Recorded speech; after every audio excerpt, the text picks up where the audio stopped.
علی بھائی اگلا سوال ہے، کیا عورت زیور پہن کر نماز ادا کر سکتی ہے؟ دیکھیں جی، عورت کے لیے سب کانٹیننٹ میں زندگی مشکل کر دی گئی ہے، اور عورتیں بیچاری ہماری اتنی مظلوم ہیں، اذان شروع ہو جائے تو گھر میں شور مچ جاتا ہے، جی دوپٹہ کتھے، دوپٹہ کتھے لے آؤ، پتہ نہیں کیا ہو گیا ہے۔ اذان شروع ہو گئی ہے تو اس کا دوپٹے سے کیا تعلق ہے؟ اگر کوئی نامحرم گھر میں نہیں آیا، اور فرشتے نامحرم نہیں ہیں، وہ تو ان کی تو جنسی یہ نہیں ہے، ان سے تو آپ کو کوئی خطرہ نہیں ہے، آپ گھر میں ریلیکس بیٹھے تو بیٹھے رہیں۔ یہ آپ نے اپنی خود ایک ٹریڈیشن بنائی ہوئی ہے۔ ایون یہ بھی ٹریڈیشن ہے کہ واش روم میں سر ڈھانپ کے جانا۔ اچھا، تو جب غسل کرنے لگیں گے پھر کیا کریں گے؟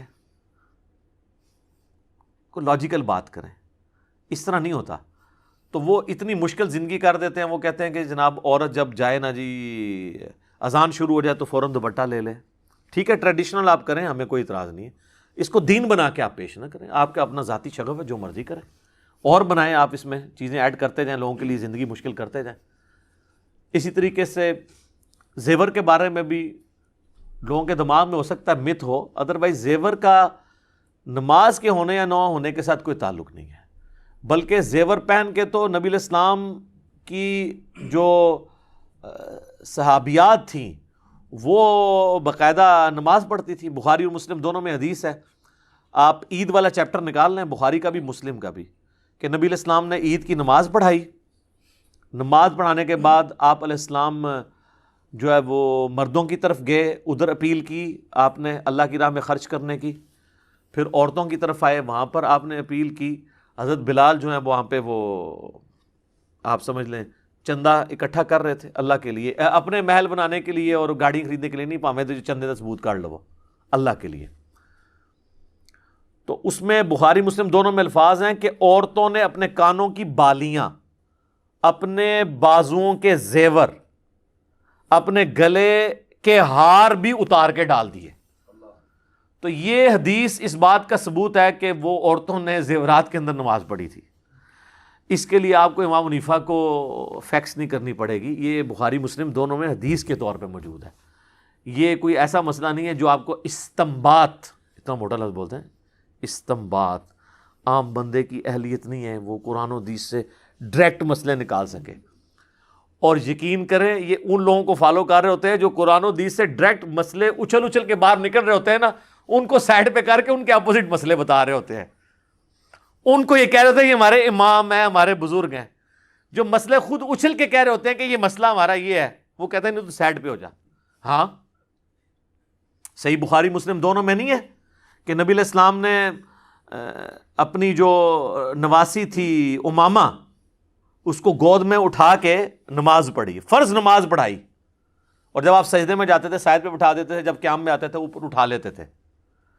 ٹھیک ہے، تو آپ فقہ حنفی کا مسئلہ اٹھا کے دیکھ لیں، وہ کہتے ہیں جناب آپ بچہ اٹھا کے نماز نہیں پڑھ سکتے۔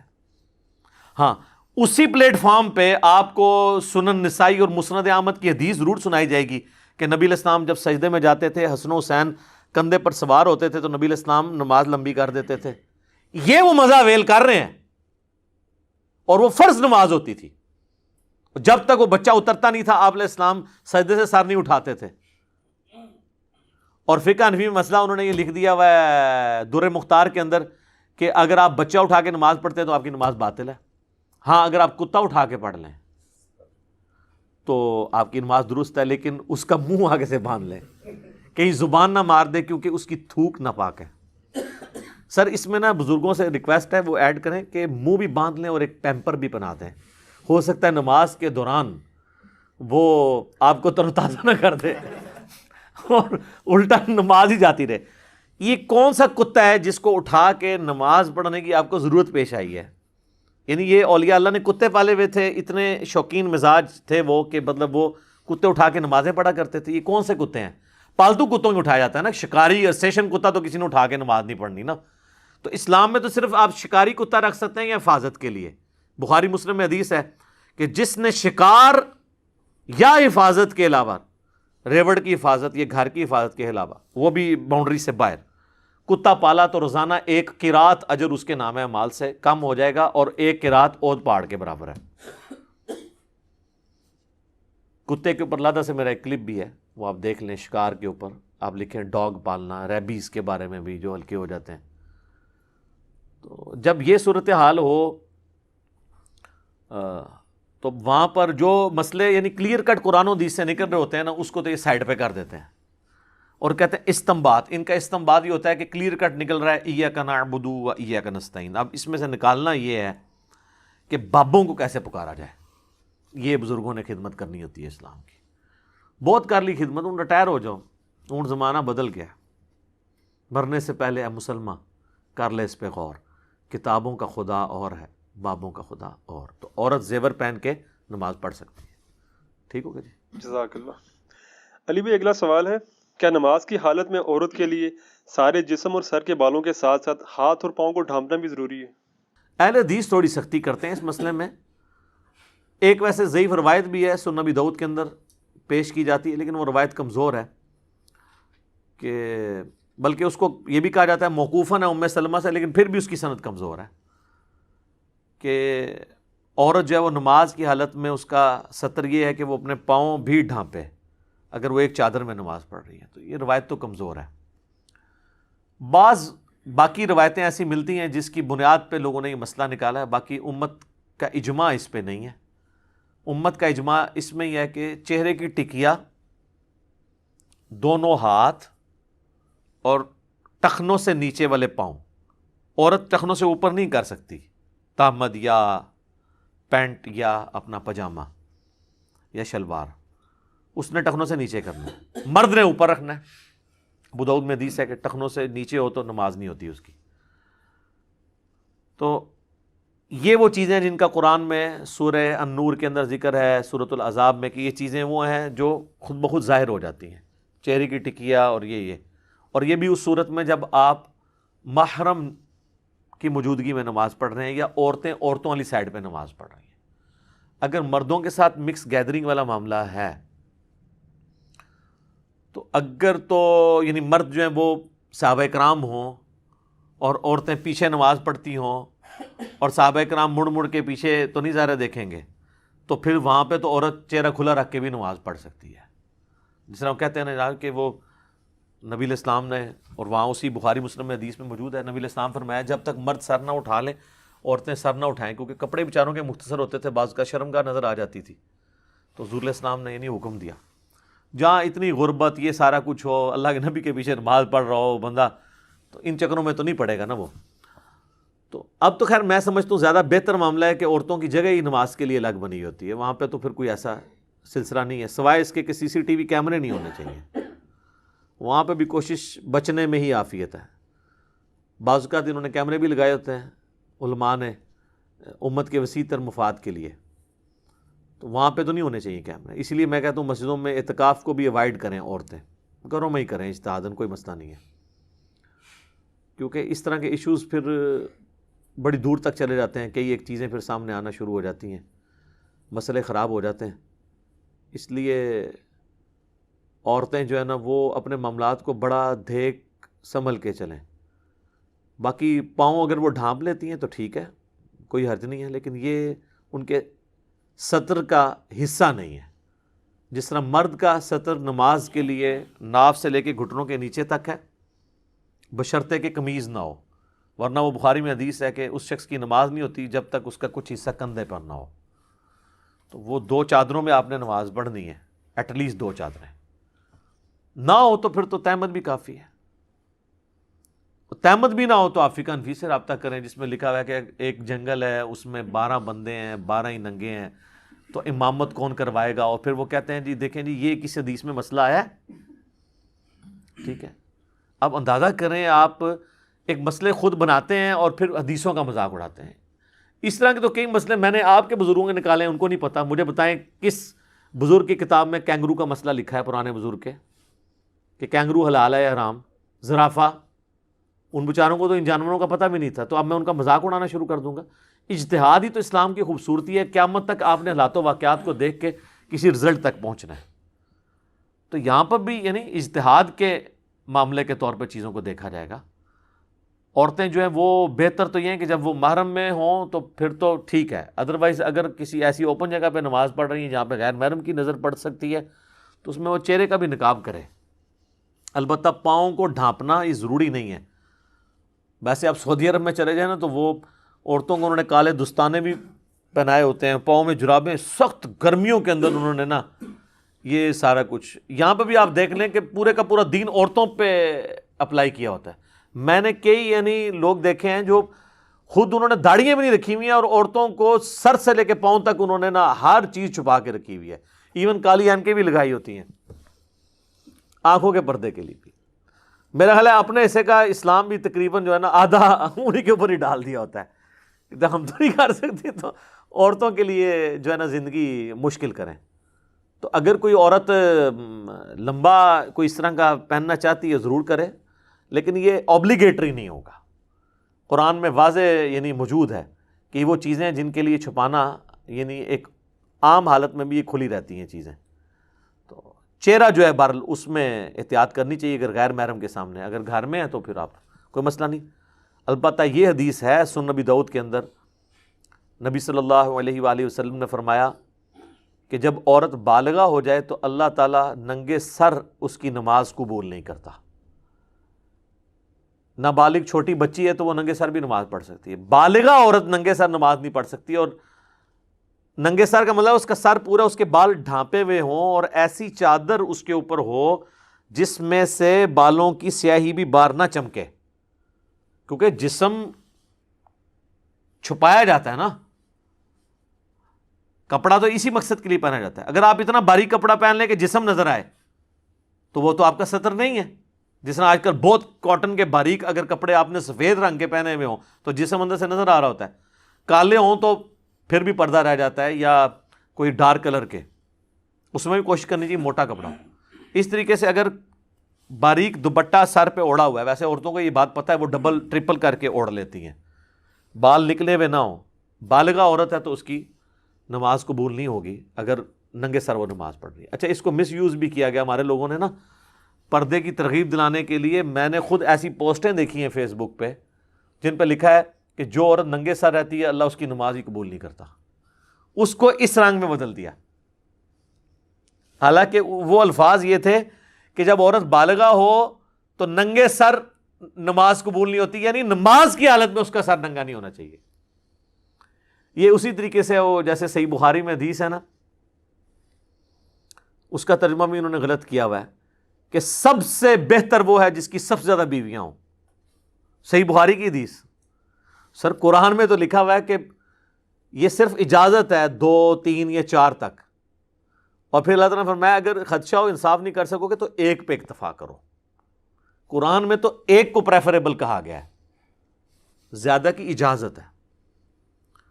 اب وہ بخاری کی حدیث ہمیں بھی ایک دفعہ کسی نے بھیج دی, میں نے کہا میں پڑھوں مطلب یہ حدیث, تو وہ حدیث کچھ اور تھی. وہ عبداللہ ابن عباس شادی کی ترغیب دلاتے ہوئے کہہ رہے تھے, چونکہ اس زمانے میں بھی یہ ایک چیز آ گئی تھی نا, بخاری مسلم میں کئی احادیث اس پہ گواہ ہیں. کئی صحابہ نے حضور سے کہا کہ ہم شادی نہیں کریں گے, اور ایک 3 صحابہ والی حدیث بھی ہے, اور بھی کئی احادیث ہے. تو نبی علیہ السلام نے فرمایا رہبانیت اسلام میں نہیں ہے, نکاح میری سنت ہے, جو میری سنت اغراض کرے گا وہ مجھ سے نہیں ہے.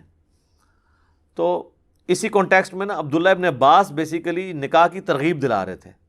ترغیب دلاتے ہوئے انہوں نے کہا کہ جو سب سے بہتر انسان تھا نا اس کی تو اتنی ساری بیویاں تھیں, یعنی نبی علیہ السلام, کہ نبی صلی اللہ علیہ وآلہ وسلم نے اتنی بیویاں کی ہوئی تھیں. سب سے بہتر انسان اللہ کا متقی پرہیزگار بندہ تو وہ ہے. تو شادی کرنا کوئی عیب والی بات نہیں ہے. اگر یہ عیب ہوتا تو اللہ کے نبی علیہ السلام نے تو زیادہ شادیاں کی ہوئی تھیں. جو مخلوق میں سب سے بہتر تھا یعنی رسول اللہ افضل الخلق, اس کا انہوں نے ترجمہ اس طرح کنورٹ کر دیا کہ سب سے بہتر وہ ہے جس کی سب سے زیادہ بیویاں ہوں.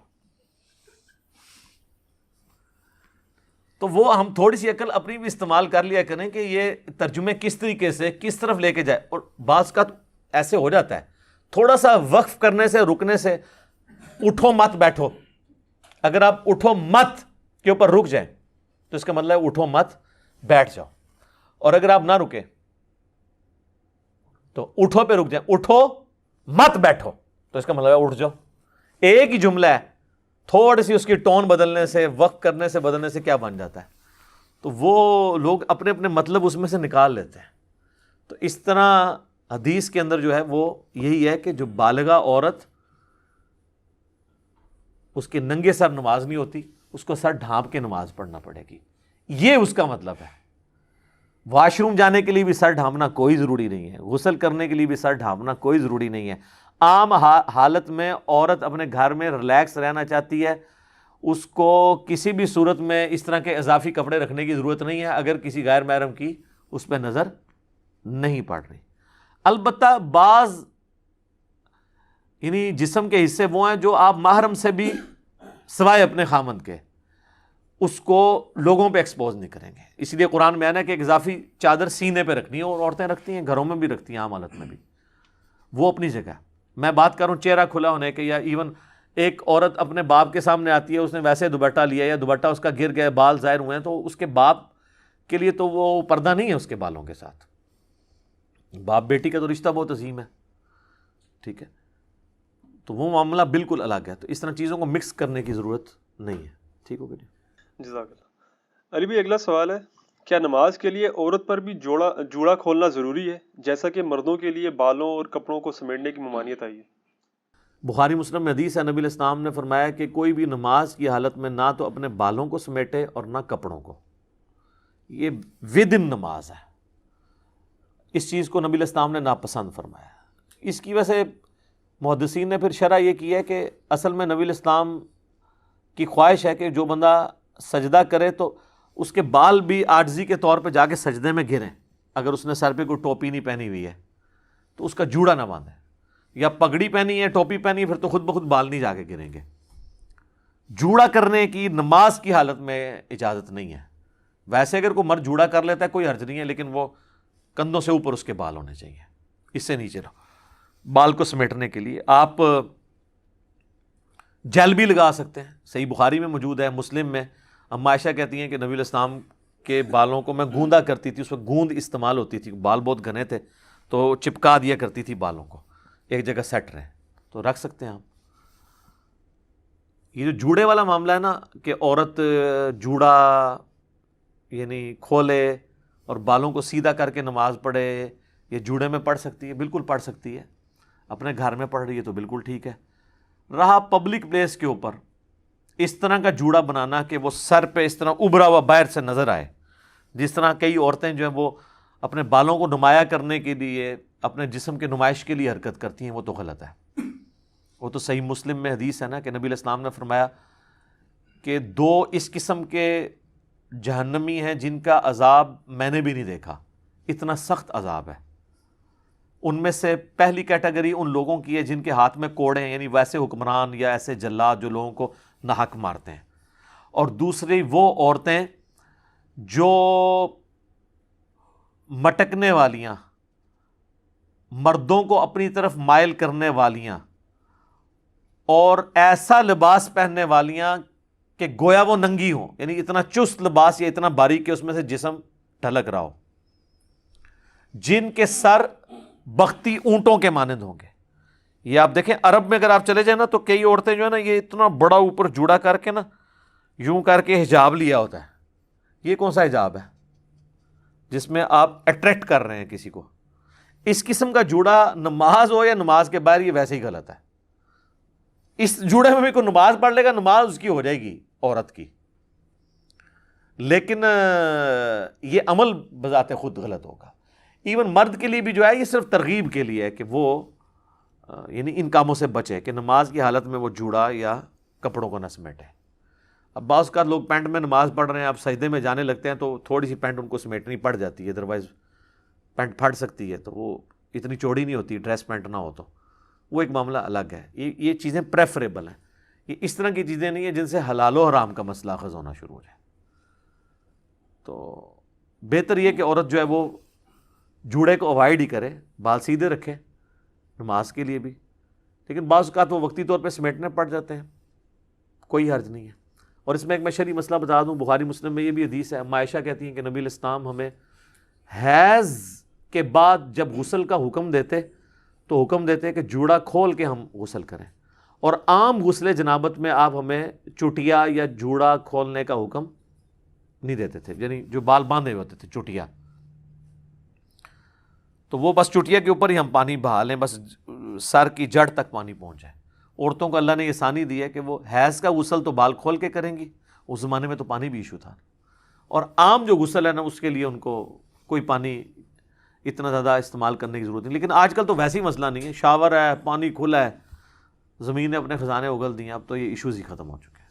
ٹھیک ہو گیا. جزاک اللہ.